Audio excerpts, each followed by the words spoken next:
Kia ora, welcome to Shared Lunch, brought to you by Sharesies with BusinessDesk. My name is Rebecca Stevenson, Senior Reporter at BusinessDesk. Today on Shared Lunch, we're talking to highly regarded CEO David Mair, who's been at the helm of Scalar Up Holdings for nearly 14 years and is stepping down at the end of this month. Scalar Up delivered its half-year earnings in recent weeks, and we're going to unpack the results, but also ask David for his insights about the company, the market, and where to next. Before we get started, here's some important information. Investing involves risk. You might lose the money you start with. We recommend talking to a licensed financial advisor. We also recommend reading product disclosure documents before deciding to invest. Everything you're about to see and hear is current at the time of recording. Now, David, if we could begin at the beginning and take us back to when you started at the company. We know it was quite a tumultuous period. Can you talk us through what were the issues that you faced when you joined Scalar Up, a company that New Zealanders know and love and is really regarded for being a Kiwi icon? Sure. I joined the board in 2006, and at that time the company had $118 million of debt. And we had, I think it's fair to say, a board that was laissez-faire with the existing management. And from my point of view, they were acquiring businesses badly using debt. And so the company was really in financial trouble. So I joined the board, and then over a period of time, Sir Selwyn Cushing joined. There were several capital raises, which kind of fixed the balance sheet issues. Then it was a focus on the business itself. Over that time, are there any sort of key points or things that jump out to you as being, really key moments in that success story that we see today? I think when I joined, originally Scalar Up was a kind of a confederation of companies put together by Goldman Sachs and floated. So there was no clarity of purpose. And so what we worked on was purpose not only for our employees, but what is the purpose from a strategic point of view? So what is the essence of what Scalar Up does? And so we take pretty much across the board deep material knowledge and the associated tooling, and we combine that to make critical components of some system. So for example, a milking system, it's the food grade rubber milking liners, or inflations they call it overseas, that transmits the milk from the udder through to the stainless steel effectively. In potable water, the second sort of arm for Scalar Up, it's about ensuring that quality water, and we've had some issues in New Zealand, as I'm sure you're aware, it's ensuring that bacteria and other nasties don't get involved in the pure water, but also the disposal of wastewater, so making sure that's isolated from fresh water.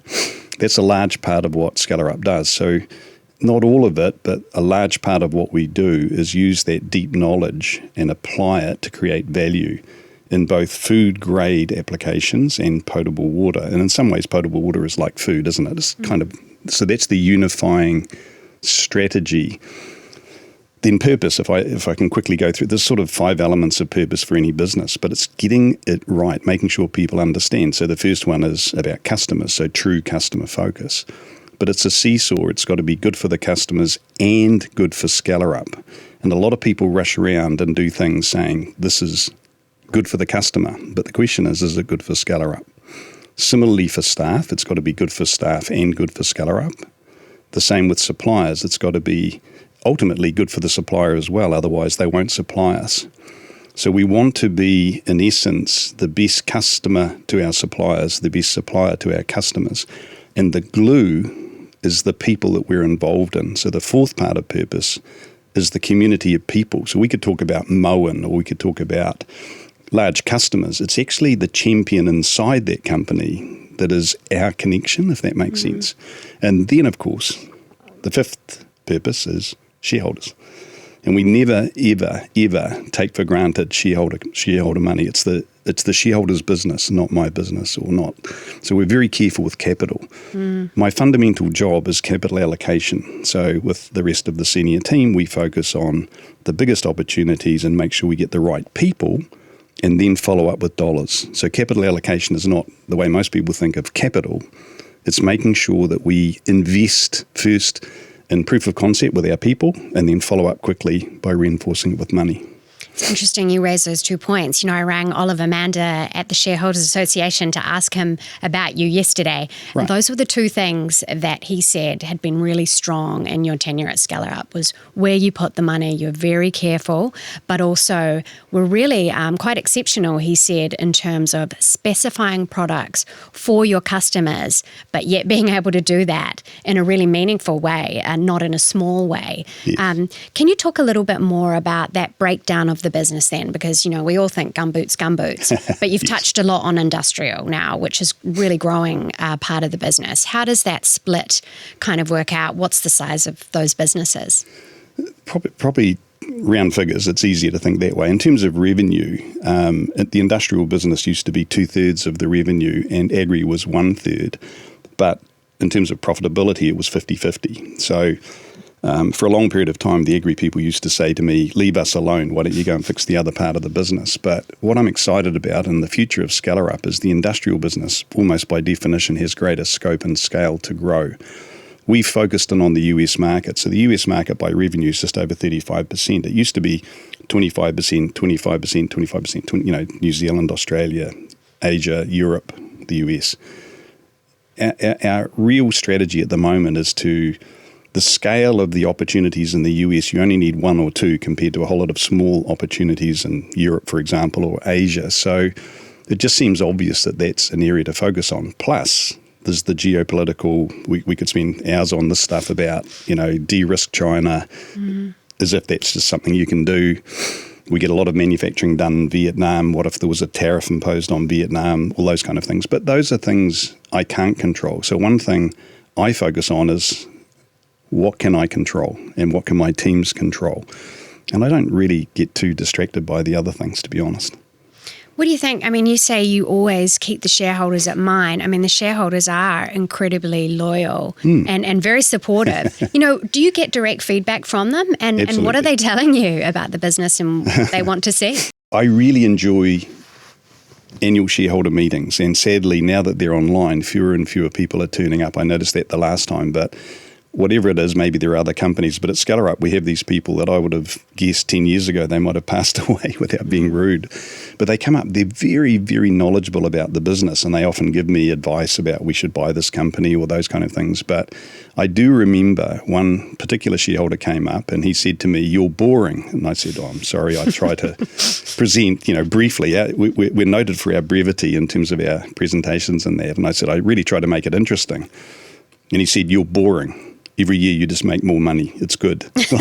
Yeah. But so we get all kinds of feedback. But I do appreciate when I joined the company in 2006, there'd been very long-suffering shareholders. And so it's very pleasing for me to see, the numbers we've mentioned previously, but over the last 7 years, compound annual growth rate, 7% of revenue, 14% of profit.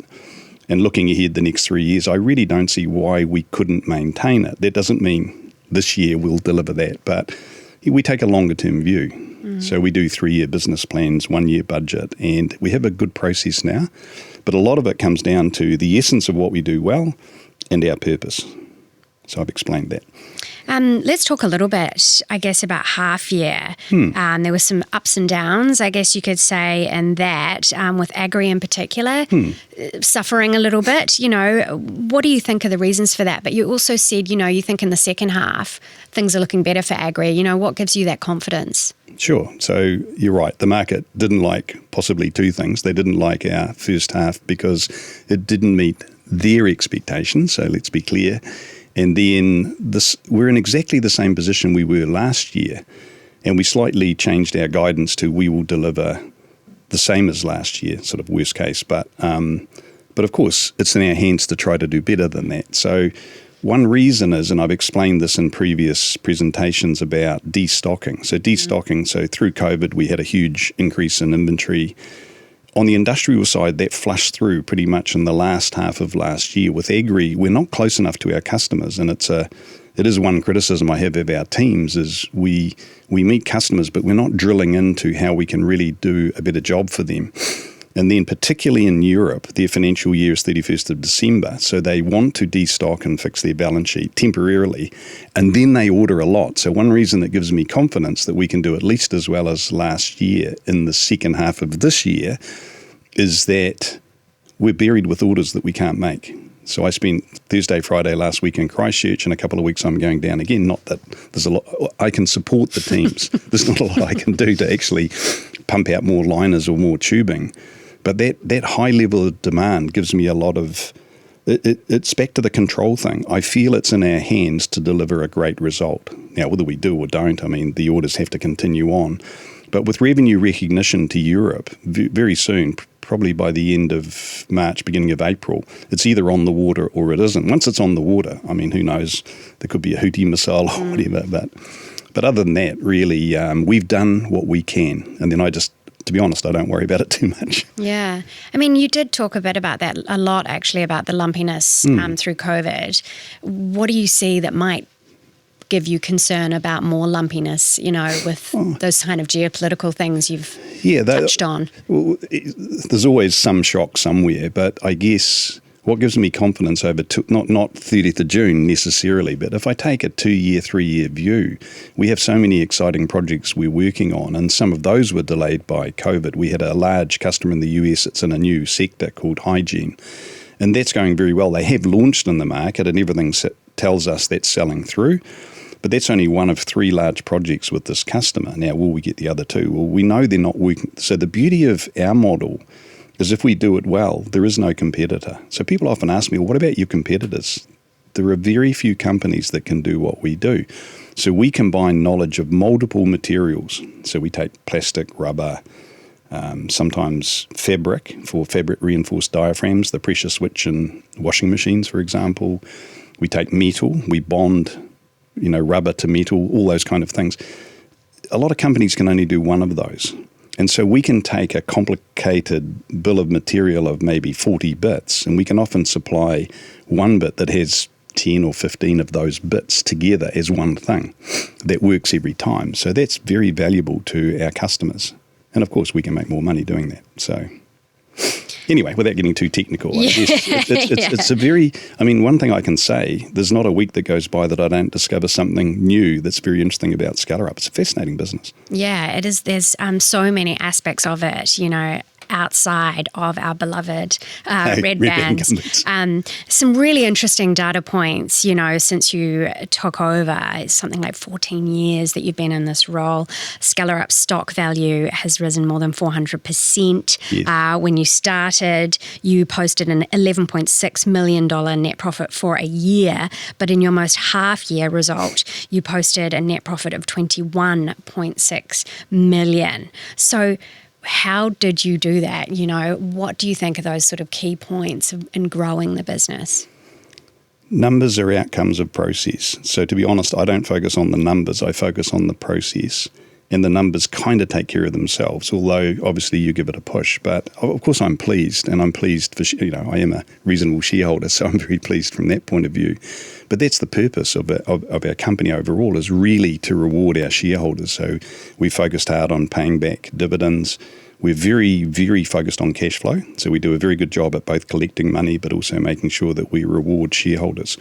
But I think for me, I lived in Japan for a long time. I'm very influenced by Kaizen, Kaikaku thinking, and that's the glue. So every year there's always something you can improve. But if you think about what I'm saying, it's a process improvement that leads to an outcome in the dollars.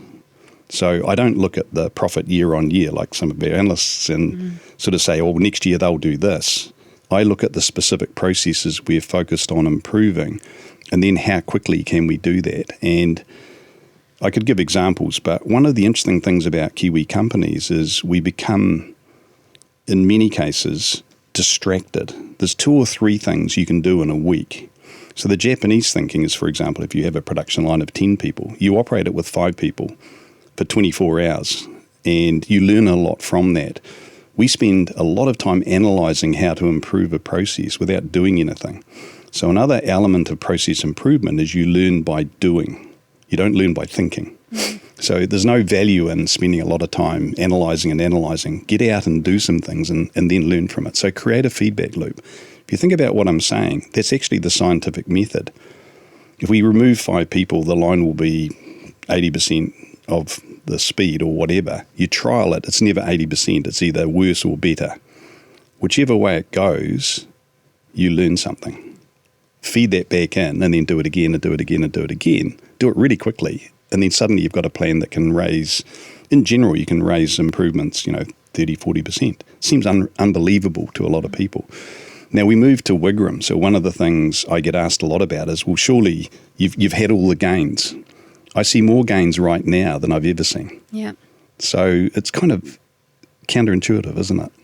You always mention Kaizen as something I was going to ask you about, because you do mention that quite frequently. Yes. At the shareholders meeting, it does seem to be a really core philosophy for you as a leader. Are there any other, core philosophies that you've had as a leader? I lived in Japan for 10 and a half years, so I was influenced by the self-discipline. So discipline, so I do martial arts, and so it's interesting. The Japanese don't spend a lot of time teaching. They don't believe you can teach a martial art. What you do is you create a safe environment, and then people choose to learn. So a big part of what I do in our company is I try hard to create a situation where people can fail. And Kiwis are really nervous about failure. Failure is great if you learn from it. If you don't fail at all, if you're so worried about failing you don't make a decision, you've actually failed. So we have a funny view of failure. If you do judo, for example, you get thrown every time you go on the mat. No matter how good you are, you get thrown.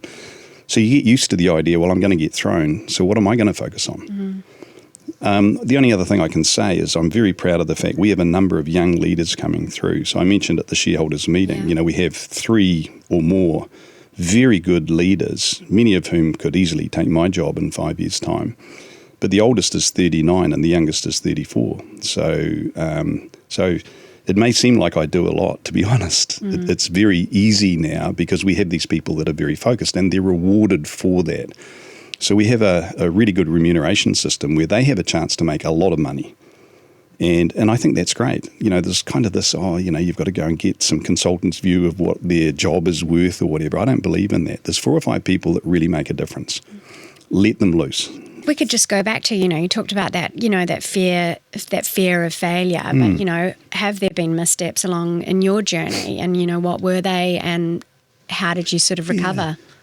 Well, look, I'm the first to say I made a lot of mistakes. But at the time you do it, you don't necessarily realise it was a mistake. And sometimes you power through it. And it's only on reflection and looking back you realise it was a mistake. But by then you've moved on to the next thing. So I don't dwell. I mean, if I dwelt on the mistakes, I wouldn't be here, would I? I'd be, you just couldn't survive in business at the rate they happen. So when I took over, another thing, we had a number of claims against us in 2006. We had pipe rings from Fletcher's. There was a pressure pipe system that was used for irrigation where you turn it on and off and on and off. It was the wrong application. But for a period of time, we continued to sell the product. So there's an argument sort of both ways. And then we had a variety of other claims. So the business was trying to grow, but not dealing with those issues. And we don't have a lot of claims now. But gee whiz, that's hard work. That's really hard work. But in terms of personal mistakes, I think the easiest thing that all people in my position would say, I recognised people issues and didn't deal with them fast enough. Yeah. So the one thing I've learned and I keep applying is do it faster. Actually get stuck in, do the hard yards early on, and then the rest of the business will grow. It's a bit like weeds in the garden. You can't just pick 1 out or 2 out. You've actually got to eliminate the weeds and then good things happen. I didn't mean some other people are weeds, but actually there's a timeliness to it. If you allow bad behaviour to continue, the good people give up. So we have a very positive culture in Scalar Up, I believe, and just on that, I can't resist it. The big change that's happening, the board is responsible for culture. No, it's not. Most directors, let's be kind, they might work 16 hours per board meeting, 10 meetings a year, 160 hours. Multiply it out, that's not a lot. Like there's 168 hours in a week.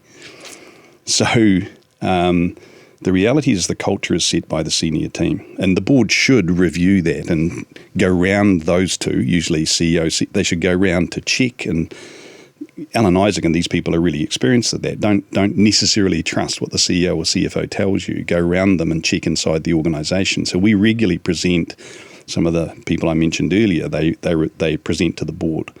I think that's a great way to do it. But overall, we have the trust. So it's actually, despite all the things people say, the most important axes are trust, performance. Yeah. or trust performance, whichever way you like, But if you don't trust, then it's ended. So a positive culture, every interaction is trying hard to build trust. So whether it's employees, whether it's customers, when you get things wrong, admit it. Just say, we got this wrong. I'm sorry. I'll fix it. It won't happen again. So it's kind of simple. Yeah. It is really important, isn't it? You talked a bit about, that future leadership group coming through. Yes. And you've obviously got a really experienced person in Graham Leeming who's going to be stepping into your role, who's been, intimately involved. He's probably almost given up waiting. Intimately involved in the business for a long time as well. But can we cast forward a little bit? You talked a bit about wanting to do more in the US. Where are the other markets? Where are the other products that we could see Scalar Up focusing, in the short-term future, but also, that kind of 3 years out you were talking about?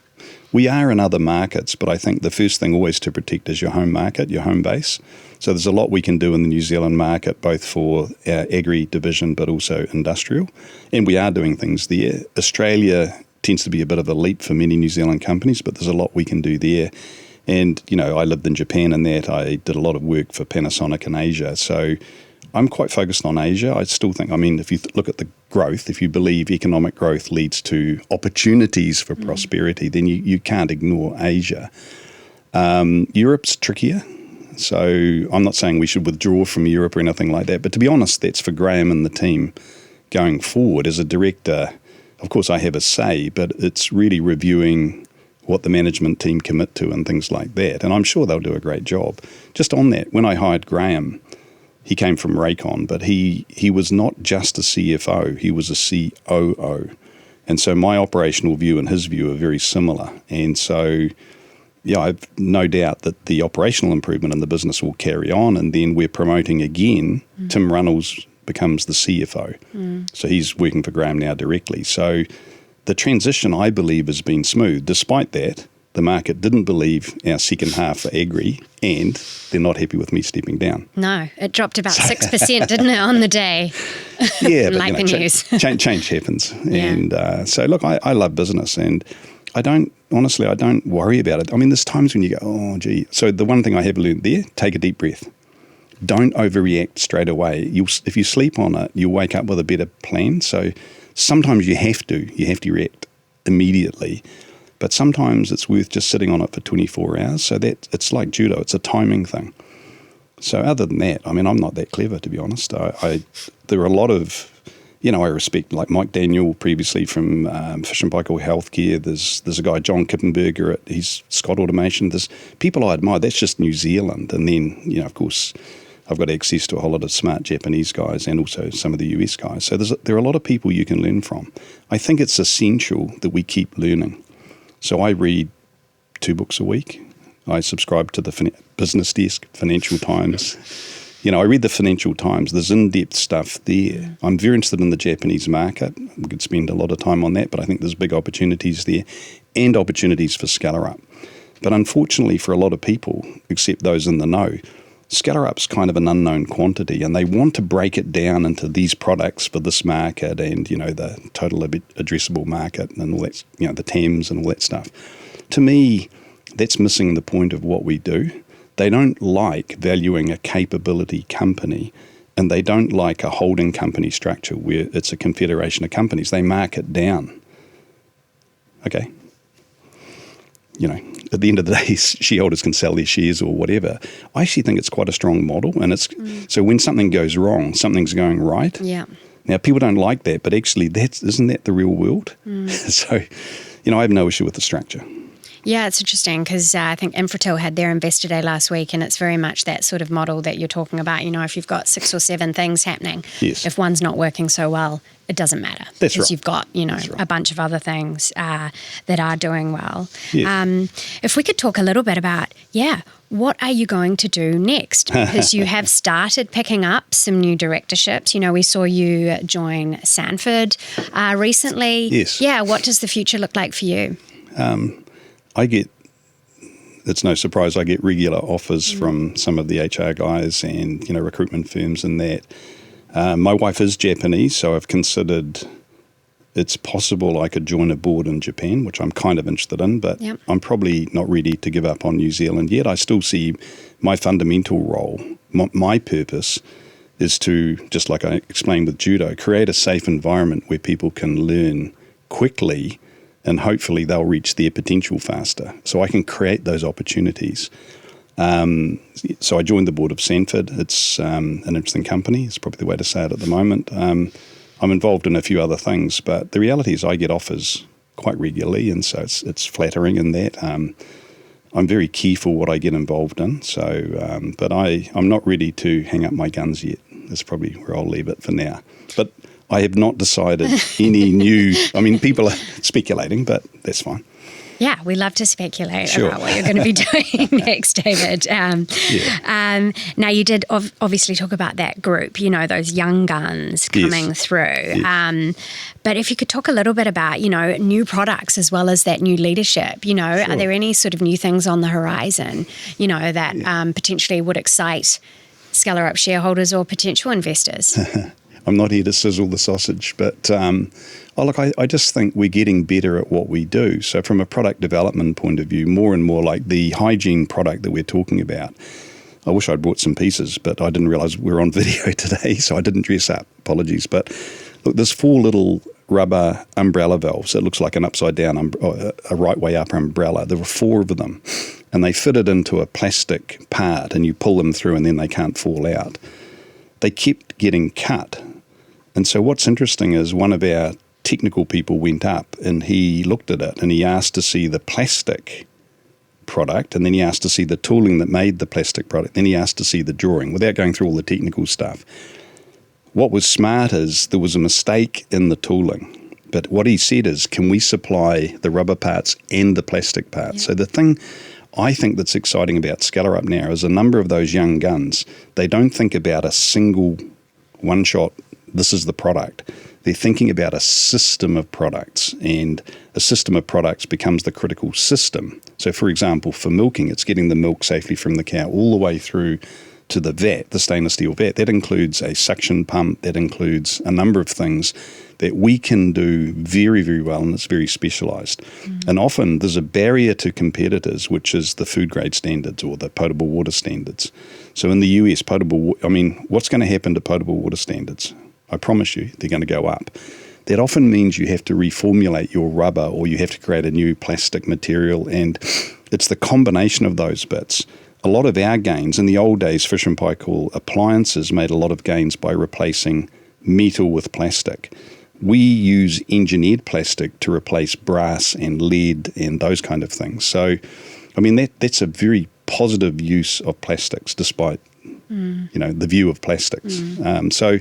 Those are, I don't want to get into very specific products, but even in agri, we used to create another liner.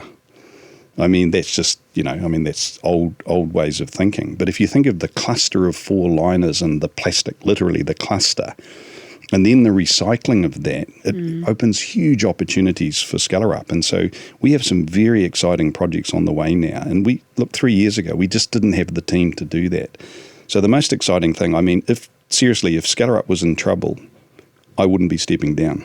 I would never hand over a company at a time when I think it was in trouble, because it would have been my fault. It definitely would. You've been there for 14 years. Can you just talk a little bit about, New Zealand and the rubber boots? Yeah. Well, that's a pretty small sort of line now, in your presentations. It is, as I said to you earlier before we started. Red Band is a fantastic brand, and it's interesting the loyalty that it creates, and it's an identity for people. So you see politicians wearing red bands to show they're connected to people off the land or whatever. But it's staggering how powerful that brand is. And of course we have red bandles. We're not allowed to call them jandals, but anyway, all that kind of stuff. But to be honest, it's quite limited. If you think of pasture feeding, in the US it's mainly feedlot, so it just doesn't apply there. So, but the growth of the development of footwear is really around specialist boots. So the big opportunity has been dielectric boots. Now most people won't. So what does that mean? It means you wear a boot that stops you being electrocuted effectively. And because of that, they wear out. So there's a replacement cycle for those boots. that's probably going to end up being more valuable than red bands because the red band market is constrained, whereas dielectric boots are used all around the world. As an example, people do ask, they say, well, you can't make as much margin on that as some of your food-grade products, but the reality is we get very good margins on a number of our products without asking our customers to beat us up on price. But it's like Warren Buffett. I'm a big Buffett fan, of course. Price is what you pay, value is what you get. We need to explain our value. So one of the big things I think Graham and I have worked on very hard together is helping our customers understand the value we bring, not for our existing products, but solving a product for their next product or their next suite of products or whatever. So we've been very good at doing that, I think. And again, we can't do that. I mean, technically I studied engineering, you're right. But we have some very, very clever people. So the trick is to harness their energy and ideas and make sure we don't get too much in the way, but hold them accountable commercially. If you could sum it up, I know this is probably an awful question to ask, but, what do you think has been sort of the secret sauce, in your more than 10 years at Scalar Up? I think I am very driven and very competitive, surprise, surprise. And so I can get too focused on things, and the danger is I can burn people off by just driving too hard. But it's not about me. It was an alignment of the people that are there, which I believe will continue. So I think they were doing the best, but in an uncoordinated way. And some of the tools I used was, I talked about purpose, but another one is Kaizen. So just quickly, the essence of Kaizen is instead of having the management team deciding everything and then telling the workers, do you like being told what to do? Not so much. No, I don't. John. The essence is how do we get that collective wisdom from pretty much everyone in the organisation, but then organise it? Because you get some ridiculous ideas and some very insightful. So what you have to do, you have to create a forum where the not so clever ideas get knocked over, but not by you, ideally by peers or, we tried that, it didn't work or whatever. But out of that, you've got to create action. You've got to create movement. And so I really believe, not everywhere in Scalar Up, I'd love it if it was, but in a lot of key areas, that's happening faster and faster. And I often talk about velocity. So what's the difference between speed and velocity? Speed is a scalar. What that means is meters per second. Velocity is in a direction. So if we align in a direction, the old joke, how do you win a rowing race? People say row faster. No. Point in the right direction, then row faster. Yeah. So that's how I would summarise what I've done with a bit of technical knowledge. So I joked about studying engineering, but I do think technically. And then we move very quickly. So recently we've been investing in some equipment to make tools faster because we can't rely on outsourcing tools, and the board has been fully supportive. In one case, I famously wrote, I'm not seeking any capital at this next board meeting, and the next day I sent an email around saying we need more than $500,000. Yeah. And it was signed off within 24 hours. So that's speed, that's velocity. Thank you, David, and thank you, everybody, for tuning in. You can watch Shared Lunch on YouTube or follow the podcast on Apple, Spotify, or wherever you get your podcasts. Leave us a rating and tell us what you'd like to hear about next. Have a great week.